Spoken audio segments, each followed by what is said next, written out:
संगीता जी से अनुरोध रहेगा कि आप मां सरस्वती वंदन में अपनी सहभागी रहें।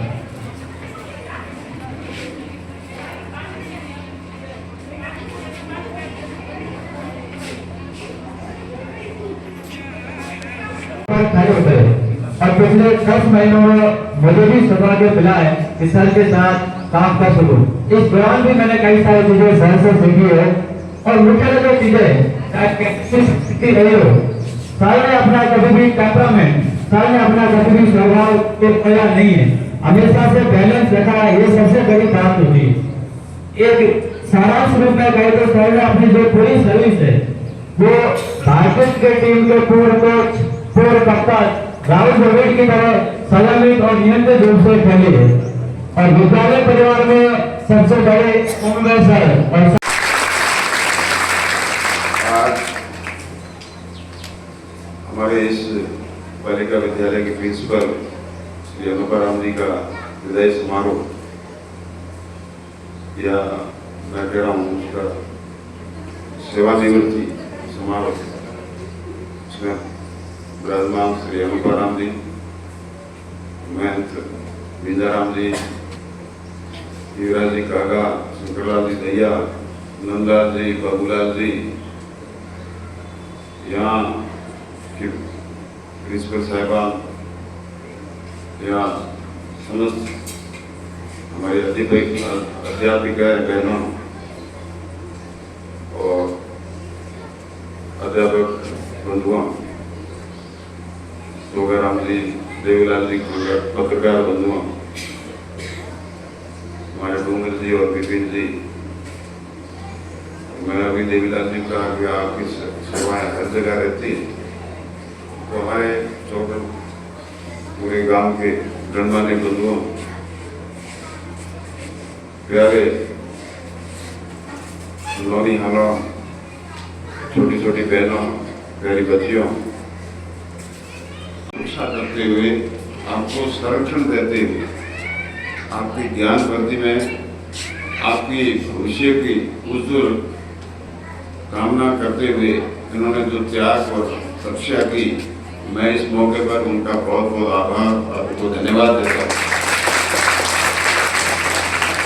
प्यारे विद्यार्थियों, गुरु बिन ज्ञान नहीं होता है और आप ये मान के चलो, हमारी बहना प्रिंसिपल भी है ये आरबोल स्कूल में, संगीता जी, अभी इनसे मेरी बात हो रही थी कि हमारे स्कूल में भी कुछ सुविधाओं की कमी है। मैं चाहता हूँ इनका जितना भी जो इन्होंने कहा है ऐसी व्यवस्था में कोशिश करेंगे, मगर इनका भी ये सोच रहता है कि मेरी स्कूल अच्छी बने, मेरा परिसर अच्छा बने, मेरा जिस संस्था में मैं हूँ उसका अच्छा लगे, ऐसी भावनाएं हमारे गुरुजन की रहती है। और उसी अनुसार अनुपराम जी ने भी काम किया, उससे पहले भी कोई प्रिंसिपल रहे उन्होंने भी किया, अभी युवराज जी मॉडल स्कूल में कर रहे हैं, बहुत अच्छा काम हो रहा है। अभी दया जी कह रहे थे कि हमारी भील समाज की छात्रावास भी बनी है, तो मैं उनको भी बधाई देता हूँ कि उन्होंने भी अच्छी पहल की है। और आधी जनसंख्या मातृशक्ति की है, और मातृशक्ति के बिना मेरे को आप एक ही उत्तर दो कि मातृशक्ति के बिना भगवान राम आते गए, मातृशक्ति के बिना भगवान कृष्ण होते गए, भगवान बुद्ध होते गए या भगवान महावीर होते गए। उन्होंने भी किसी न किसी कोख में जन्म लिया, और इसलिए नारी हमेशा पूजी जाती है। और मैं इस मातृशक्ति को और आने वाले भविष्य की मातृशक्ति, हमारे देश की, हमारे क्षेत्र की और अपने अपने परिवार गांव की बहुत ही अच्छी लगन, निष्ठा, चरित्रवान होकर और अपने परिवार का बहुत अच्छी मर्यादा रखों पर सूर्य से नीचे होती है, उसमें भी सुराख होने लग गए। तो इस बार की जो गर्मी थी, वैसी त्रासदी हम आगामी समय में नहीं भोगे। इसलिए मैं आप सबसे आग्रह करता हूँ और प्यारी बच्चियों से भी आग्रह करता हूँ कि आप जहाँ ढाणी गांव में कम से कम 2-2 पेड़ तो आप लगाकर पर्यावरण को शुद्धि करेंगे, ऐसी मैं उम्मीद करता हूँ।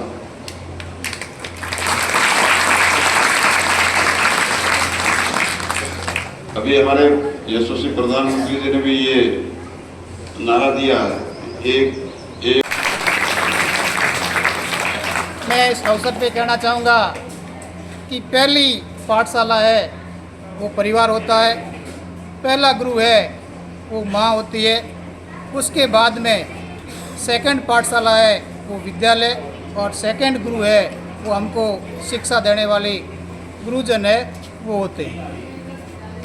मैं बच्चों से कहना चाहूँगा कि हम दूध और घी में समझते नहीं समझते, दूध और घी है उसमें समझते हैं। दूध से घी बनता है, बनाने की जो प्रक्रिया है, वो जो मेहनत है, सारी जो कुशलता है, वो सिखाने का काम है वो गुरुजी करते हैं। दूध आपको बाज़ार में 50 रुपये में मिल जाएगा, लेकिन घी है वो 50 में नहीं मिलेगा।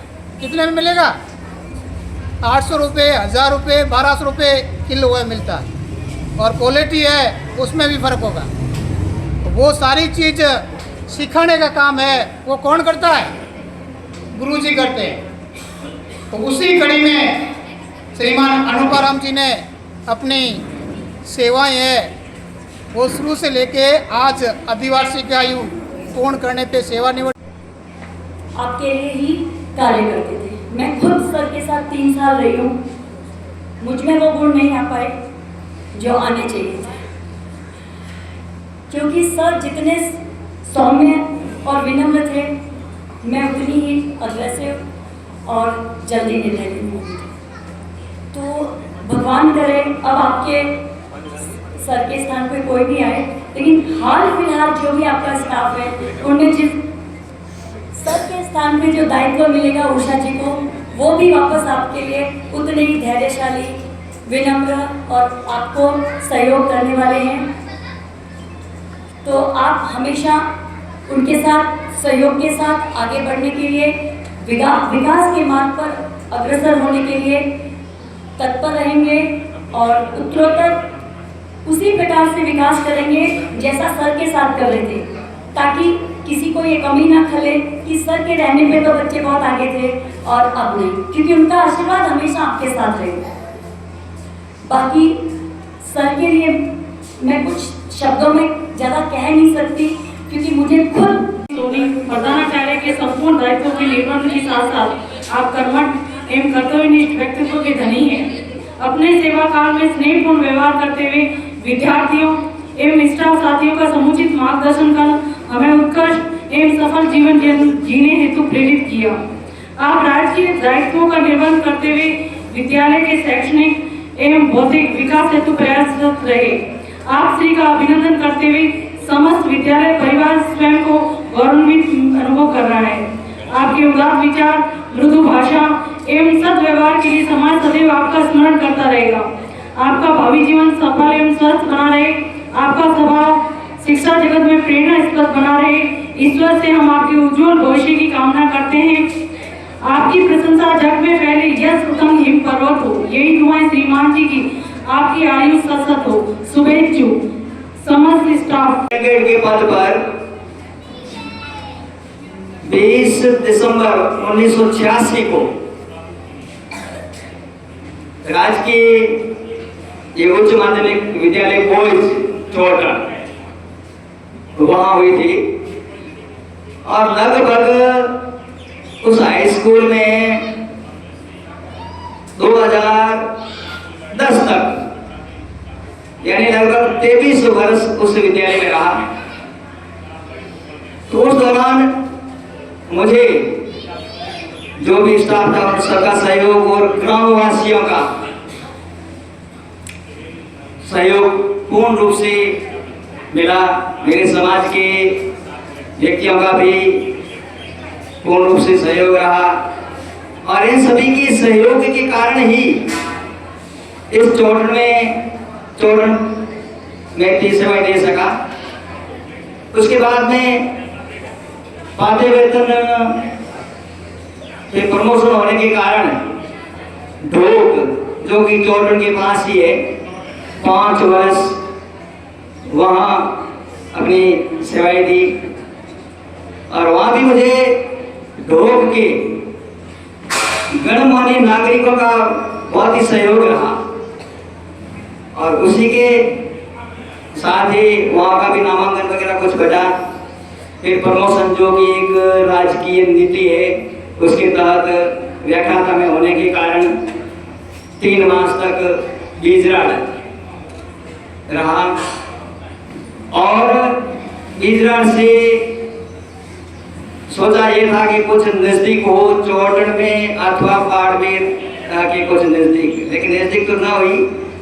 फिर भी बाड़मेर से 50 किलोमीटर दूर नागड़ था तो वहाँ और उसी के कारण जो भी है मैं ये कुछ कर पाया और इसी के साथ ग्राम वासियों का भी बहुत बहुत सहयोग रहा और आज इस मौके पर जो भी मेहमान पधारे हैं और जो भी विद्यालय परिवार ने ग्रामवासियों ने पधारे मेहमान ने जो भी आदर सम्मान दिया और जो भी आप पधारे उनका बहुत बहुत आभार, बहुत बहुत धन्यवाद। और बालिकाओं से मैं एक ही चीज़ कहना चाहता हूँ कि जो भी आगे बढ़ने का सबसे पहला तो मंत्र है अपना अनुशासन। तो अनुशासन ही आगे लक्ष्य को निर्धारित करता है और आगे बढ़ने के लिए प्रेरणा देता है। तो इस बात का ध्यान रखते हुए हर प्रकार से अनुशासन तरीके से रहते हुए कैसे का मैं समझता हूँ हर बच्चा आपका पढ़ाया हुआ शिष्य है और जहाँ अनुपराम जी को आपकी जब भी बात आती है तो आपकी प्रेरणा हम सब के लिए बहुत आदर्श बनती है। इसी क्रम में मैं भी अपने समाज की ओर से, मैं भी समाज से हूँ और भी समाज की ओर से भी आज 50 बालिकाओं का अभिभावक होकर के आपकी स्कूल में उपस्थित हुआ हूँ। यह हमारे अनुपराम जी की ही देन है जिन्होंने हमारे बालिकाओं के लिए जो ये बना भव्य छात्रावास भवन यह आपकी ही सहयोग से बना है। अगर अनुपराम जी सर हमें प्रथम तया सहयोग नहीं करते तो ये भव्य छात्रावास का भवन यहाँ नहीं बनता और आज हमारी 50 बालिकाएं इस भाषण के कार्यक्रम किया तथा 5 साल में शानदार कार्यकुशलता से हमें बहुत कुछ सीखने को उनसे मिला। आपकी कार्यशैली बहुत हमारे लिए मधुर रहा। आपने हमेशा सभी स्टाफ साथियों का हर परिस्थितियों में सहयोग किया। हमारा पिता के रूप में हमेशा हमको आगे बढ़ने के लिए प्रेरित किया। आपने इन 5 वर्षों में विद्यालय विकास एवं अध्ययन कार्य में आपकी प्रशासकीय कुशलता से इस विद्यालय का शानदार विकास करवाया। आज आपके 5 साल के इस विद्यालय के शानदार सफर के बाद इस सेवानिवृत्ति के पश्चात